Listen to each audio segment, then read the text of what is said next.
നമസ്കാരം, ഇൻസൈഡിലേക്ക് സ്വാഗതം. ആദായ നികുതി പരിധി ഉയർത്തി വമ്പൻ പ്രഖ്യാപനവുമായി 2025 യൂണിയൻ ബഡ്ജറ്റ് പുറത്തു വന്നതോടെയാണ് സർക്കാർ ജീവനക്കാർ കൂട്ടത്തോടെ BJP പക്ഷത്തേക്ക് ചാഞ്ഞത്. സർക്കാർ ജീവനക്കാർക്ക് ലഭിച്ചുകൊണ്ടിരിക്കുന്ന ആനുകൂല്യങ്ങളെല്ലാം കവർന്നെടുത്ത ശേഷം അവരെ കറിവേപ്പില പോലെ പിണറായി വലിച്ചെറിഞ്ഞപ്പോഴാണ് നരേന്ദ്രമോദി സർക്കാർ ദേവദൂതനെ പോലെ അവരെ സഹായിക്കാൻ എത്തിയിരിക്കുന്നത്. സർക്കാർ ജീവനക്കാർ ഉൾപ്പെട്ട മധ്യവർഗമാണ് ഇത്രയും കാലം പിണറായിയെ താങ്ങി നിർത്തിയിരുന്നത്. 12 ലക്ഷം വരെ വാർഷിക വരുമാനമുള്ളവർക്ക് ആദായ നികുതി ഇല്ലെന്ന് കേന്ദ്ര ധനമന്ത്രി നിർമ്മല സീതാരാമൻ പ്രഖ്യാപിച്ചപ്പോൾ തകർന്നത് പിണറായിയുടെ മനസ്സാണ്. മധ്യവർഗത്തിന് ഏറെ ആശ്വാസം നൽകുന്ന ചരിത്രത്തിലെ ഏറ്റവും വലിയ നികുതി ഇളവാണ് പ്രഖ്യാപിച്ചിരിക്കുന്നത്. അടിസ്ഥാന നികുതി ഇളവ് പരിധി 3 ലക്ഷത്തിൽ നിന്ന് 4 ഇരട്ടിയായാണ് ഉയർത്തിയിരിക്കുന്നത്. 10 ലക്ഷം രൂപ വരെ വാർഷിക വരുമാനത്തിൽ നികുതി ഇളവ് പ്രതീക്ഷിച്ചിടത്താണ് 12 ലക്ഷം ലഭിച്ചിരിക്കുന്നത്. സമീപകാലത്തെ ഏറ്റവും വലിയ നികുതി ഇളവാണിത്. പുതിയ പ്രഖ്യാപനം നടപ്പിലാക്കുന്നതോടെ ഈ സ്ലാബിൽ വരുന്നവർക്ക് 80,000 മുതൽ 1.1 ലക്ഷം രൂപ വരെ ലാഭിക്കാം. 12 ലക്ഷം വാർഷിക വരുമാനമുള്ളവർക്കാണ് 80,000 വരെ ലാഭിക്കാൻ സാധിക്കുന്നത്. 25 ലക്ഷം വരെ വാർഷിക വരുമാനമുള്ളവർക്ക് 1.1 ലക്ഷം വരെയും 12 ലക്ഷത്തിന് മുകളിൽ 4 മുതൽ 8 ലക്ഷം വരെ 5% നികുതിയായിരിക്കും നൽകേണ്ടത്. 9 മുതൽ 12 ലക്ഷം വരെ 10%, 12 മുതൽ 16 ലക്ഷം വരെ 15% നികുതി നൽകേണ്ടത്. 16 മുതൽ 20 ലക്ഷം വരെ 20%, 24 ലക്ഷത്തിന് മുകളിൽ 30%, സ്റ്റാൻഡേർഡ് ഡിഡക്ഷൻ കൂട്ടിയാൽ 12.75% വരെ നികുതി ഉണ്ടാകില്ല. ആദായ നികുതിയിൽ പുതിയ ബിൽ അടുത്ത ആഴ്ച അവതരിപ്പിക്കും. ആദായ നികുതി ഘടന ലഘൂകരിക്കും. ആദായ നികുതിദായകരുടെ സൗകര്യം പരിഗണിക്കും. ടാക്സ് ഡിഡക്ഷൻ സ്കീം ഘടനയിൽ മാറ്റം വരുത്തും. മുതിർന്ന പൗരന്മാരുടെ TDS പരിധി ഉയർത്തി. മുതിർന്ന പൗരന്മാർക്ക് സ്റ്റാൻഡേർഡ് ഡിഡക്ഷൻ 1 ലക്ഷമാക്കി. ആദായ നികുതി കാലതാമസത്തിൽ ശിക്ഷാ നടപടികൾ ഉണ്ടാകില്ല. വീട്ടുവാടക നികുതി ഇളവ് പരിധി 6 ലക്ഷമാക്കി. രാജ്യത്തെ നികുതിദായകരിൽ 72% പുതിയ നികുതി ഘടനയാണ് തെരഞ്ഞെടുത്തിരിക്കുന്നത്. ബാക്കിയുള്ള 28% ആളുകളെ പുതിയ നികുതി ഘടനയിലേക്ക് കൊണ്ടുവരാൻ ബജറ്റിലൂടെ സർക്കാർ ശ്രമിച്ചേക്കും. പുതിയ നികുതി ഘടനയിൽ പ്രതീക്ഷിക്കുന്ന മാറ്റങ്ങൾ ഇപ്രകാരമാണ്. പഴയ നികുതി ഘടനയുടെ സങ്കീർണതകൾ ഒഴിവാക്കിക്കൊണ്ടാണ് 2020 കേന്ദ്ര ബജറ്റിൽ കേന്ദ്ര സർക്കാർ പുതിയ നികുതി ഘടന നടപ്പാക്കിയത്.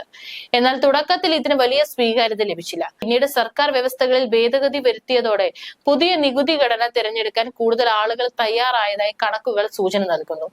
ടാക്സ് എക്സംപ്ഷൻസ്, ഡിഡക്ഷൻസ് എന്നിവയല്ലാതെ ലളിതമാണ് പുതിയ നികുതി ഘടന. നിലവിൽ 28% നികുതിദായകർ എക്സംപ്ഷൻ ഓർ ഡിഡക്ഷൻ നടത്താൻ സാധിക്കുന്ന പഴയ നികുതി ഘടനയാണ് തെരഞ്ഞെടുത്തിരിക്കുന്നത്. ഈ വിഭാഗത്തെ കൂടി പുതിയ നികുതി ഘടന തെരഞ്ഞെടുക്കാൻ പ്രേരിപ്പിക്കുന്ന നടപടികൾ സർക്കാരിന്റെ ഭാഗത്തു നിന്ന് ഉണ്ടായേക്കുമെന്നാണ് വിലയിരുത്തപ്പെടുന്നത്. ഇവിടെ പുതിയ നികുതി ഘടനയുമായി ബന്ധപ്പെട്ട് ഇത്തവണത്തെ കേന്ദ്ര ബജറ്റ് പ്രതീക്ഷകളാണ് നൽകിയിരിക്കുന്നത്. നികുതി നിരക്കുകൾ കുറച്ചാൽ അത് രാജ്യത്തെ മധ്യവർഗത്തിനും ശമ്പള വരുമാനമുള്ള നികുതിദായകർക്കും ആശ്വാസം പകരുമെന്ന് വിലയിരുത്തപ്പെടുന്നു. കൂടാതെ ഇതിലൂടെ ഉപഭോഗം വർദ്ധിപ്പിക്കുകയും അത് രാജ്യത്തെ സമ്പദ് വ്യവസ്ഥയുടെ വളർച്ചയ്ക്ക് ഒരു കാരണമായി മാറുകയും ചെയ്യും. ഒഴിവാക്കാൻ സാധിക്കാത്ത പ്രൊഫഷണൽ ചെലവുകൾ അടക്കം അഭിമുഖീകരിക്കാൻ സ്റ്റാൻഡേർഡ് ഡിഡക്ഷൻ പരിധി നിലവിലെ 75,000 രൂപയിൽ നിന്ന് 1 ലക്ഷം രൂപയാക്കി വർദ്ധിപ്പിക്കണമെന്ന ആവശ്യം ശക്തമാണ്. ഈ വിഭാഗത്തിൽ പുതിയ നികുതി ഘടനയിൽ മറ്റ് ടാക്സ് ബ്രേക്ക് ഓപ്ഷനുകൾ ഇല്ല എന്നും നികുതി വിദഗ്ധർ ചൂണ്ടിക്കാണിക്കുന്നു. NPS-യിലേക്കുള്ള ജീവനക്കാരുടെ വിഹിതത്തിലെ ഡിഡക്ഷൻ, ജീവനക്കാരുടെ നാഷണൽ പെൻഷൻ സ്കീമിലേക്കുള്ള വിഹിതത്തിന്റെ ഡിഡക്ഷൻ പരിധി 80 CCD 1B പ്രകാരം 50,000 രൂപ വരെ വർദ്ധിപ്പിക്കുമെന്നാണ് മറ്റൊരു പ്രതീക്ഷ. ഇതിലൂടെ പഴയ നികുതി ഘടനയുമായി തുല്യത കൊണ്ടുവരാൻ സാധിക്കുമെന്നാണ് വാദം.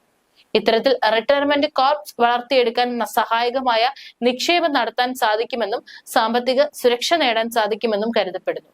കൂടാതെ പ്രൊവിഡന്റ് ഫണ്ടുമായി താരതമ്യം ചെയ്യുമ്പോൾ NPS കൂടുതൽ ആകർഷകമാക്കാനും ഇത്തരമൊരു പ്രഖ്യാപനത്തിലൂടെ സാധിക്കും. ഇത്തരത്തിൽ സർക്കാർ ജീവനക്കാരെ മാത്രമല്ല മധ്യവർഗത്തെ മുഴുവൻ ഒരൊറ്റ മണിക്കൂർ കൊണ്ട് മോദി കയ്യിലെടുത്തു. പിണറായി വിജയൻ സർക്കാരിനെ ആയാറാം ഗയാറാം വിളിക്കുന്ന ഇടത് സംഘടനകളിൽ പ്രവർത്തിക്കുന്ന ഒരു വലിയ വിഭാഗം സർക്കാർ ജീവനക്കാർ BJP-യുമായി അടുക്കുന്നതായി സർക്കാരിന് വിവരം ലഭിച്ചിട്ടുണ്ട്. കൊടികെട്ടിയ കമ്മ്യൂണിസ്റ്റ് സഖാക്കന്മാർ വരെ BJP അനുകൂലിച്ച് സംസാരിക്കാൻ തുടങ്ങിയിട്ടുണ്ട്. സർക്കാർ ജീവനക്കാരിൽ നിന്ന് പിണറായി കവർന്നത് ലക്ഷങ്ങളാണ്. DA കുടിശ്ശികയുമായി സർക്കാർ ആകെ കവർന്നത് 1,76,830 രൂപ മുതൽ 12,83,304 രൂപ വരെയാണ്. 19% വരുന്ന 6 ഗഡു DA കുടിശ്ശികയാണ്. പ്രതിമാസ നഷ്ടം 4,370 മുതൽ 31,692 രൂപ വരെയാണ്. പങ്കാളിത്ത പെൻഷൻ പിൻവലിക്കുമെന്ന് പറഞ്ഞു പറ്റിച്ചു. 2024 ജൂലൈ മുതൽ ശമ്പള പരിഷ്കരണത്തിന് അർഹത നേടിയെങ്കിലും കമ്മീഷനെ പോലും വെച്ചില്ല. സർവീസ് വെയിറ്റേജും CCAയും എടുത്തു കളഞ്ഞു. ശമ്പളം പിടിക്കാൻ കരിനിയമം കൊണ്ടുവന്നു. ശമ്പളത്തിന് 25% പിടിക്കാൻ ഓർഡിനൻസ് ഇറക്കി. ക്ഷാമബത്ത നൽകാൻ സർക്കാരിന് ബാധ്യതയില്ലെന്ന് സർക്കാർ കോടതിയെ അറിയിച്ചു. നവകേരള സദസ് ഉൾപ്പെടെയുള്ള സർക്കാരിന്റെ ധൂർത്ത് പരിഹാസ രൂപേണ കോടതി വാക്കാൽ പരാമർശിച്ചു. സംസ്ഥാന സർക്കാർ ജീവനക്കാരും അധ്യാപകരും 2019 നിശ്ചയിച്ച ശമ്പളത്തിലാണ് 2024 ജോലി ചെയ്യുന്നത്. കഴിഞ്ഞ 5 വർഷകാലമായി 1 രൂപയുടെ പോലും വരുമാന വർധനവ് ജീവനക്കാർക്ക് ഉണ്ടായിട്ടില്ല. മറ്റൊരു തൊഴിൽ മേഖലയിലും ഇത്തരം ഒരു സാഹചര്യം നിലവിലില്ല. അവിദഗ്ധ തൊഴിലാളികൾക്കും കർഷക തൊഴിലാളികൾക്കും ഓരോ വർഷവും കൂലി കൂട്ടി നിശ്ചയിക്കുന്നുണ്ട്. അസംഘടിത മേഖലയിൽ പോലും ഉയർന്ന കൂലി ലഭ്യമാക്കുന്ന കാലത്താണ് സർക്കാർ മേഖലയിലെ ജീവനക്കാരോടുള്ള ജനാധിപത്യ വിരുദ്ധമായ സമീപനം. അവശ്യ സാധനങ്ങളുടെ വില പോലും 200-300 മടങ്ങാണ് വർദ്ധിച്ചിരിക്കുന്നത്. പെട്രോളിന്റെയും ഡീസലിന്റെയും നികുതിയും സെസ്സും വർദ്ധിപ്പിച്ചത് നിത്യോപയോഗ സാധനങ്ങളുടെ വിലയിൽ വലിയ വർധനമാണ് ഉണ്ടാക്കിയത്. വിലക്കയറ്റത്തെ നേരിടാൻ സർക്കാർ സംവിധാനങ്ങൾ പരാജയമാണെന്ന് മാത്രമല്ല, പ്രതിമാസ നിശ്ചിത ശമ്പളത്തിൽ ജോലി ചെയ്യേണ്ടി വരുന്ന ജീവനക്കാർക്കുള്ള ആനുകൂല്യങ്ങൾ നിഷേധിക്കുകയുമാണ്. സർക്കാർ ജീവനക്കാരെ സംബന്ധിച്ചിടത്തോളം ശമ്പളമല്ലാതെ മറ്റൊരു വരുമാന മാർഗമില്ല. അതിൽ തന്നെ നിർബന്ധിത കിഴിവുകൾ കഴിഞ്ഞ് ലഭിക്കുന്നത് വളരെ കുറഞ്ഞ തുകയാണ്. സർക്കാർ ജീവനക്കാരുടെ മൊത്ത ശമ്പളത്തിന്റെ കണക്ക് പെരുപ്പിച്ചു കാട്ടുന്നവർ അതിൽ നിന്നും സർക്കാരിലേക്ക് തന്നെ നിർബന്ധപൂർവ്വം പിടിക്കുന്ന തുകയെക്കുറിച്ച് മൗനം പാലിക്കുകയാണ്. ജീവനക്കാരുടെ ക്ഷാമബത്ത കുടിശ്ശികയായിട്ട് 3 വർഷം പൂർത്തിയായിരിക്കുന്നു. ഓരോ മാസവും ഈ കുടിശ്ശിക ഇനത്തിൽ തന്നെ ആയിരക്കണക്കിന് രൂപയാണ് ജീവനക്കാർക്ക് നഷ്ടപ്പെടുന്നത്. 2019 നടപ്പിലാക്കിയ 11ാം ശമ്പള പരിഷ്കരണത്തിന്റെ കുടിശ്ശിക പോലും നൽകാൻ ഇതേവരെ തയ്യാറായിട്ടില്ല. ലീവ് സറണ്ടർ ആനുകൂല്യം ലഭിച്ചിട്ട് 6 വർഷമായി. സാമ്പത്തിക പ്രതിസന്ധിയെ തുടർന്ന് സർക്കാർ ജീവനക്കാരുടെ 2023-24 ലീവ് സറണ്ടർ സർക്കാർ നീട്ടി. ജീവനക്കാരുടെ ശമ്പള പരിഷ്കരണ കുടിശ്ശികയുടെ ആദ്യ ഗഡു പ്രൊവിഡന്റ് ഫണ്ടിൽ ലയിപ്പിക്കുമെന്ന ഉറപ്പ് പാഴായതിന് പിന്നാലെയാണ് ലീവ് സറണ്ടറിലും സർക്കാർ പിന്നോക്കം പോയത്. സാമ്പത്തിക സ്ഥിതി കണക്കിലെടുത്ത് ലയിപ്പിക്കാൻ അനിശ്ചിതമായി നീട്ടിവെക്കുകയാണെന്ന് ധനവകുപ്പിന്റെ ഉത്തരവിൽ പറയുന്നു. ഈ സാമ്പത്തിക വർഷത്തേക്കാൾ ഗുരുതര പ്രതിസന്ധിയാണ് അടുത്ത വർഷം സർക്കാരിന് മുന്നിലുള്ളതെന്ന് ധനമന്ത്രി ഈയിടെ പറഞ്ഞിരുന്നു. അവധി സറണ്ടർ തുക പണമായി നൽകാതെ PF-ൽ ലയിപ്പിക്കുമെന്നാണ് നേരത്തെ അറിയിച്ചിരുന്നത്. 4 വർഷം കഴിഞ്ഞ് പിൻവലിക്കാനാകും. സർവകലാശാല കോളേജ് അധ്യാപകരുടെ 7ാം ശമ്പള പരിഷ്കരണ കുടിശ്ശികയും മരവിപ്പിച്ചിരിക്കുകയാണ്. ഇത്തരത്തിൽ സർക്കാർ വൻ സാമ്പത്തിക പ്രതിസന്ധിയിൽ അകപ്പെട്ടിട്ടും ബാലഗോപാൽ കട പൂട്ടി സ്ഥലം വിട്ടെന്നാണ് കേൾക്കുന്നത്. കേന്ദ്ര സർക്കാരിൽ നിന്നും ധനസഹായം കരസ്ഥമാക്കാൻ പോലും ബാലഗോപാലിന് കഴിയുന്നില്ലെന്നാണ് ആക്ഷേപം. സർക്കാർ ജീവനക്കാരുടെ പെൻഷൻ ആനുകൂല്യങ്ങളും തൊഴിലാളികളുടെ സർക്കാർ അട്ടിമറിച്ചതോടെ ഇടത് അനുഭവ സർവീസ് സംഘടനകളിൽ നിന്ന് ജീവനക്കാരുടെ വൻതോതിലുള്ള കൊഴിഞ്ഞുപോക്ക് തുടങ്ങിയത്. ഇങ്ങനെ മുന്നോട്ട് പോയാൽ ഇൻകിലാബ് സിന്ദാബാദ് വിളിക്കാൻ ആളെ കിട്ടില്ലെന്ന് CPM സംസ്ഥാന സെക്രട്ടറി സർക്കാരിനെ അറിയിച്ചു.